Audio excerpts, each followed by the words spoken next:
What's up guys, Sub-Zero here, back for another VOD review. Today we're doing another Setsuko VOD review, but I wanted to give you guys the secret tech to watch Setsuko VODs because I know a bunch of people asked about this, and I didn't actually even know this. A viewer reached out to me and told me how to do this. So you gotta get this Chrome extension. It's called Twitch VOD Downloader, I believe. Look, I'm gonna leak my Chrome extensions, but who cares? Twitch VOD Downloader. Get this extension. It's got the little icon that looks like this. Download this. It'll make this little icon pop up. If you click this icon, you can do find recent streams, and you can actually, it says VOD is not available, but if you click on one of these, it will actually pull up the VOD for you. So I pulled up one of Setsuko's most recent streams, and boom, there is his entire VOD just sitting there on Twitch.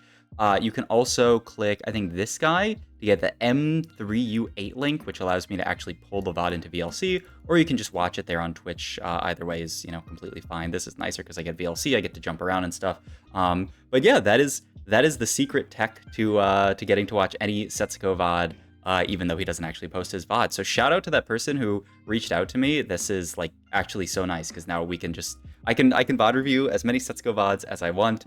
Still, the person has to stream. I wonder if this works for people who like delete their VODs, because I don't know if Setsuko deletes his VODs or if his VODs just don't exist, but like people who like play in tournament, I wonder if you can use this to see their deleted VODs, which is a little bit like, it's like kind of sus, because I don't know if I would have VOD review people who've deleted their VODs, because like they're probably delete them because they don't want people to see them, but I mean, maybe we do it anyway, we'll see. In any case, Setsuko still rank 1 global, rank 1 North America. I had some people say that, technically people are potentially higher LP in China, but it's really hard to get Chinese VODs. I guess if someone else has the other tech to watch the Chinese VODs, the main thing is I need an account on one of those websites. I need like a GoU account or something like that.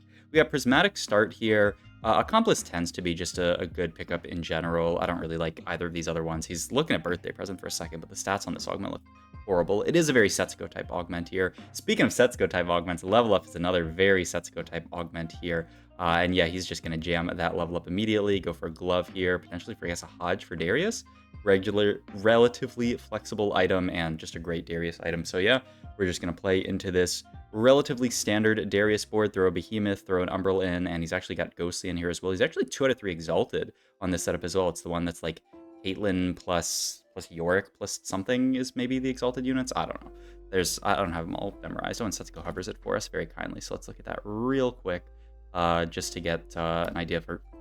I'm so bad. I'm sorry. It's 2x speed. Like, it's not that easy. I have to like the second he starts going over to it, I have to pause immediately. Look, I can do this. Boom. I'm a beast. It was Caitlyn, Yorick, and then either Volibear or Teemo. Volibear would be best, obviously, because that would get Duelist in. Teemo, not the end of the world. But yeah, we really want to pick up Volibear for level 5 if we can. And oh my god, there he is. And that's why he's Setsuko, baby. I mean, this opener looks fantastic. We could just level here for almost free if we... Well, it's actually not very free. It's actually kind of expensive. We would get Behemoth back in, but yeah, I actually like making 10 here a lot. We honestly could just wait 2 and then natural up to level 5. We get to make Econ, we get to use the Exalted. But yeah, I mean, this is a really, really nice opener. This is a very, very Setsuko opener where he has 1 upgraded unit, so he's going to build a strong board around that, slam an item that makes sense with the board, and then potentially... I mean, we're level up. We might be able to fast 9 it. We will see. It's anybody's guess how the game will go when Setsuko is piloting it. But these are the most fun games to watch, I would say, is a Setsuko game where he gets like a decently strong opener. But the crazy thing about this guy is it feels like he always gets a strong opener. It almost never feels like I'm looking at Setsuko's board and I'm like, it's so weak. I think one of the reasons why is that he plays really well around the boards that he makes with the items that he crafts here. So like making a Hodge here, fantastic item for Darius, will be a good item late game. Making this Hodge here, the difference between making Hodge and making, I don't know, a Gargoyle or something is like so different. The fact that he made this Hodge allows him to actually play a really, really strong board here, play around the fact that Darius is just a kind of a broken unit. They're also not nerfing him next patch, by the way, so still play your Darius openers next patch, because I thought for sure that they would nerf this Darius, because I'm pretty sure he's the strongest unit in the entire early game by far, but maybe not. The thing about Darius is he won't be able to play into Yone boards anymore, but I mean, like, still, I mean, he's still a monster. But hey, we'll see what the next patch looks like, which is coming out on Wednesday. So if you're tired of this patch, if you're tired of the Yone dominance and all that stuff, we got a new patch coming out Wednesday that is gonna break Yone's kneecaps, I'm pretty sure. I'm pretty sure Riot Games is taking that guy out back. They're hard nerfing Titan's Resolve. They are nerfing his attack speed. They are nerfing the level 7 odds for 3 costs. Like, I would be a bit surprised if Yone is still playable. Unless you have, like, he'll still be playable from like Divine Rolls or like Gargantuan Resolve probably, but like if you don't have those setups, like you can absolutely not like force a Yone game at all. So it'll be interesting to see what the meta shapes up to. I think it'll be very, very different. What was this Teemo encounter, actually? Because there's the one that gives you the ability to, like, upgrade a unit, but that's not what this one was. Ugh, I don't want to go... Like, can I look up set 11 and it'll... No, it's not going to bring up... Okay, look. Everybody said thanks, Teemo. I'm trying to rack my brain for what the other Teemo encounter is. Set 11 info meta TFT. This is, you know, a lot of people would say, oh, look, I'm actually going to pull it up. It's going to be so quick, and, like, you're not even going to remember. Oh, okay, it's the one that lets you reroll all of your augments in extra time this game. Look, okay, if you guys knew what it was based on that, then you're, like, really, really smart. But, like, yeah, I don't know. I feel like I've only seen this one, like, once or twice this set. So that means at 3-2 and 4-2, we're going to get an extra reroll on all of our augments. With this prismatic start, that's going to amp things up a lot. Also, Setsuko was, like, tabbed out of the game, but looks like we're in component anvil at Galaxy, which makes sense because we started the game with 2 component anvils.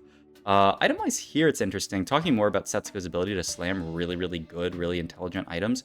I'm actually curious about what he actually wants to make here. And oh my god, is this going to be the stage 3 fortune of Legend? He takes Glove here. He's looking at, I mean, I guess a Morello here. Morello and then another glove item. Yeah, I think it makes sense. And yeah, we are going to get the stage 3 fortune in. There's been so much talk about this. I know Clement Chu, who does a lot of really, really good TFT tweets. If you're on Twitter, I mean, you know, may God have mercy on your soul, but he does a lot of really, really good content on there about just like strats from different regions. I probably won't remember to link his tweet, but if someone reminds me, I maybe can find it. But yeah, ooh, roll the dice, a solid augment. Oh my god.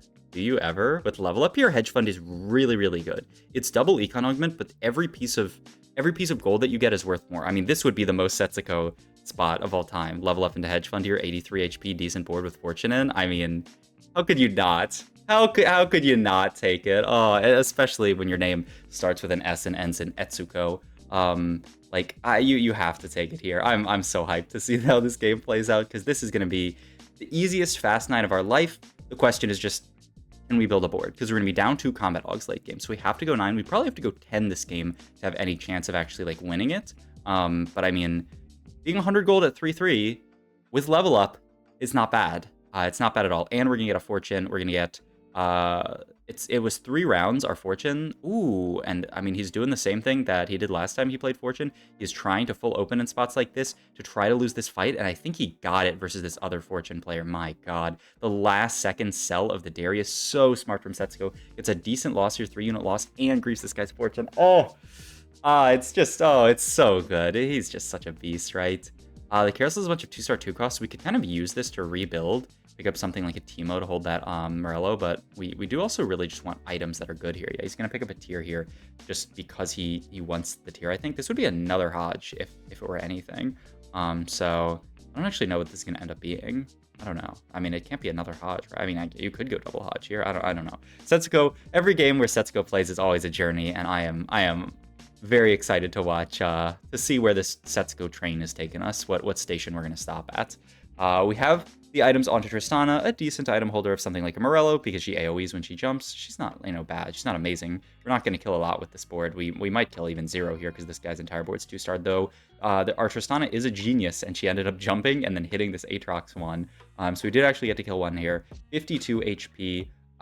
He's got 22 stacks here. Could you ever push your luck here? If you roll a 6, your game is so difficult. Yeah, I think this is the right play here. Oh my god, and he did actually roll a 6. Like, imagine if we hadn't cashed here, our game would have been so hard. So yeah, I like this this cash out a lot here. He's not even gonna make the item immediately because he wants to wait and see what maybe his items look like off of Wolves. Oh, no. He's like a really smart person. You never pop this here at 3-6 because you want to wait until 4-1 so that it can't roll into a gold generation item. If you wait until 4-1, then your Orin item can't be Goldmancer, it can't be Collector, it can't be Mogul's Mail. So you need to actually wait until 4-1 here, because if you pop it here, you get rid of all of those like really, really bad options. So smart stuff from Setsuko. You gotta wait to pop your Orin item Anvil until 4-1 so that it takes all those out of the pool, because pick up a Goldmancer here, it's just a completely dead option. Level 9 with about 90 gold to roll down here, we have an Irelia. Oh wait, you know what? People requested this actually. Let's go back. Let's go back and bring it down to 1x speed.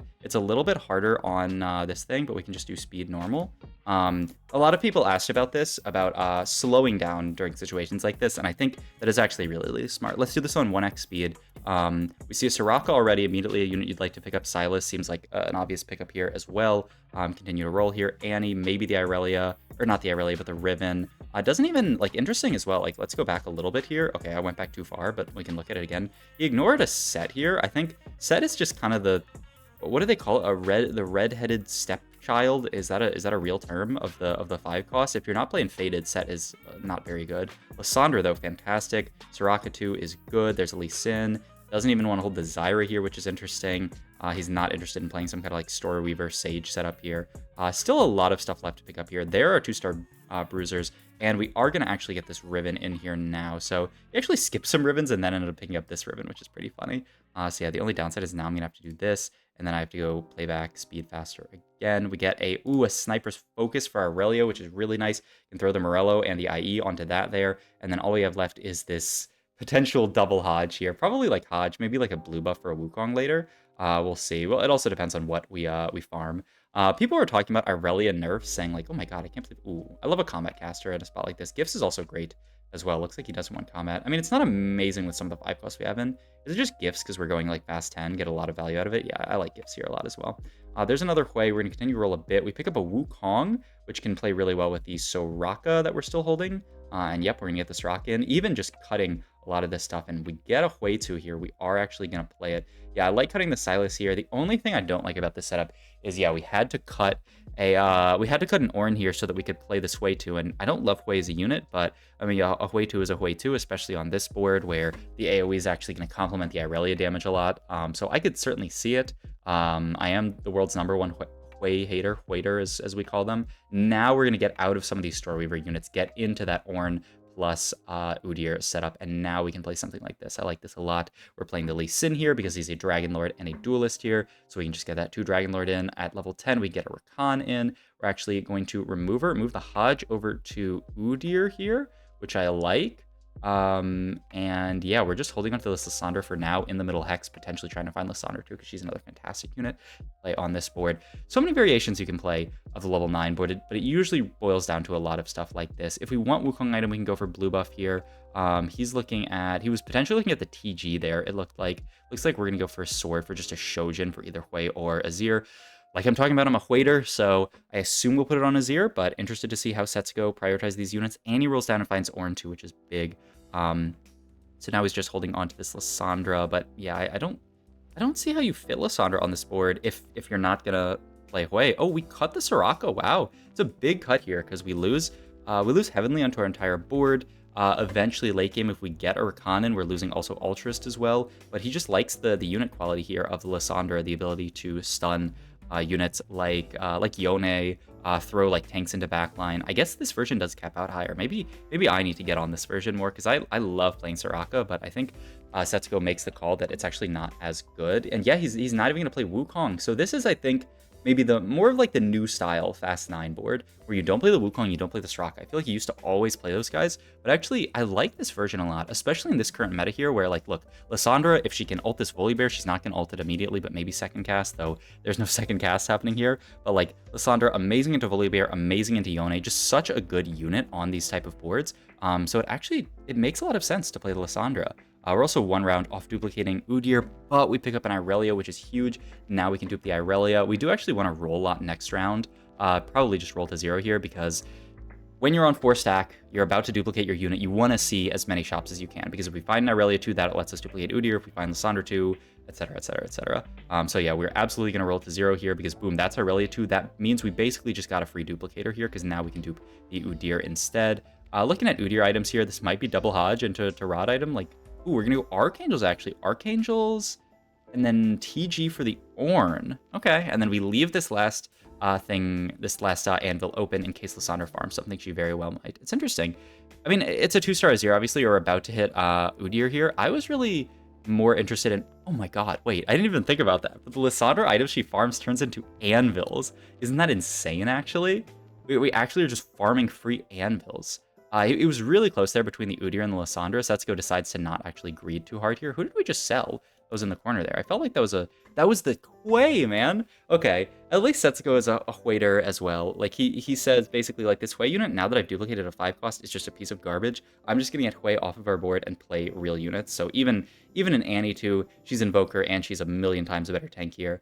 This is just gonna be Ionic Spark. Yeah, I like Spark a lot here. The other option was like Crown Guard, but we have no MR cut, and Ionic Spark is one of Udyr's best items, so I love this here. And we don't really need a third item on Udyr at this point because Ornn can just farm him an item. So I'm down to actually just look for more Lysandra items, ideally more Azir items first, but Lysandra items after that probably. We can get all these free rerolls here. We're going to get the Annie out, get into 4 Dragon Lord, which provides that very, very important, very, very nice stun. And he is actually just going to ditch the Lysandra here. He's not going to lock here. He says Lysandra 2 doesn't matter that much, and I'm 23 HP. I'm kind of afraid, especially with this setup, that I could die here, because I am still down 2 combat augments. Just look at this Lysandra, though. Potting that Gnar is such a, like, and they're buffing this Lysandra unit by 200 HP next patch, man. Like, Lys Fun's gonna be so I'm afraid. I am afraid of the Lysandra. The only thing is that Lysandra won't be as good next patch because a lot of the melee carriers are getting taken out of the meta. Like, all the Titans holders are getting a big nerf. So we'll see actually what the level 9 board looks like next patch. I'm very curious to see. I thought he was just going for like a blue buff here for to get faster Azir cast. I guess it could be double Hodge. It could even be Hodge Azir, honestly. Like, I don't know if I really want to go for an Ornn item. I guess it's an Azir, an Udyr item. I just had 10 unit names because it's actually kind of hard to make the Ornn farm for Udyr with this positioning. I always struggle with this because you kind of have to farm for Rakan with your Ornn item. He's just zooming in on the Udyr jumping backline, which, my god, what a monster. So, you know, thinking about it more, I actually kind of like this setup where you don't actually provide the Ornn item to Udyr because it's just too hard to get it over there. It also looks like he's looking at his level 9 being a Luxier. We saw this, I think, out of him last game as well, right? His Fortune game that we watched, he played a Lux on his board for a while because it's Porcelain. It's also Arcanist for our entire board, but Porcelain for this Lysandra is really nice. It looks like this is the Fast 9 board that Setsuko really prefers to play in TFT right now. He doesn't care about this Wukong Soraka stuff. Heavenly and Ultrist and all that stuff is not beneficial enough for him. He prefers to just play around the unit quality of the Lysandra, the unit quality of getting in like more vertical Dragon Lord, like 4 Dragon Lord here, and it makes sense. It looks really good. We don't get to play like Sage, which is sad, and like Heavenly, which is sad, but I think the units that we get to put in with the setup is really, really nice. So I could certainly see it. Surely we're able to go 10 here. Yep, can just go 10, level for the Lux here. Roll down a bit, see if we find anything. He's just rolling to 0 here. Pick up a last Azir item in the GS, which I love. And now just leave Ornn up here to farm items for Lee Sin and the Rakan, but we only got a few fights left. I think we always outcap this board, especially once we get to list 2. Also, beautiful positioning by Setsuko, putting the list on the corner there. He's potted this Gnar 2 out of 2 fights that we've seen at late game, which is just so big, right? If you put your Lysandra on the wrong side there, this fight becomes a lot harder to win. Not to say that we would like definitely lose it, but it's a lot harder, I would say. He picked up the Wukong here. He's looking at it. I don't know. He's looking at potentially getting it in just for Sage here. I can't imagine. I mean, I guess it's matchup dependent now that I think about it. Some matchups you don't actually care that much for Lysandra here. Like, even in this matchup, I wonder if this is one where Sage might be better. Really smart stuff from Setsuko to think about that, though, to, like, say, like, okay, is Sage actually better than just the util of Lysandra? Yeah, the downside is, like, we'd have to get out of the Lux as well. We'd have to play, like, Wukong plus Soraka over Lux plus Lysandra, and I think that's just, like, holding all of that on your bench is a little bit too much, I would say, though it could be good in some certain matchups. Where you don't actually care about Lys. The problem is Lys's effect is so good. It's so good versus the melee carries, and it's so good versus mega tanks. Like, what board doesn't have a melee carry and doesn't have a really tanky unit? I don't think there is one. Even that Kaisa board, like, they have a Galio that we can throw to backline. They have a Silas that we can throw to backline. So it's always good, basically. Speaking about Wukong, there is a Heavenly Spat if we wanted one, but looks like we're just going to be going for maybe a Gargoyle here. Oh, he doesn't take an item in time and gets a sword. Well, that's pretty funny. I don't think this is going to be make or break, but, you know, definitely a little bit of a goof from... I mean, maybe he wanted the sword, honestly, maybe. But yeah, I like this positioning. He's just putting the Lysandra same side as his carry. If this person decides to swap the Gnar over, then Lysandra is always going to be protecting our carries here. They try to put the Gnar behind a frontliner, which is a good attempt, but we just have so much damage that eventually we're going to pop this Gnar relatively close, but still just not enough from Zeri Seinfeld, which...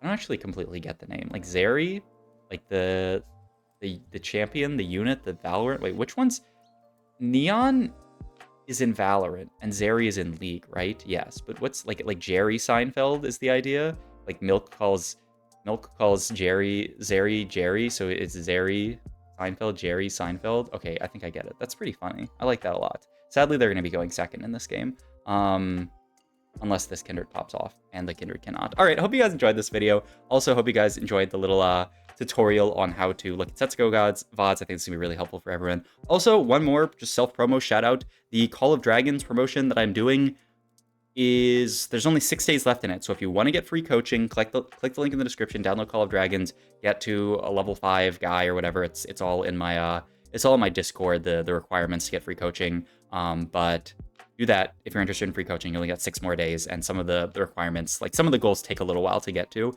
So yeah, thanks for watching, and I'll see you guys in the next video. Bye.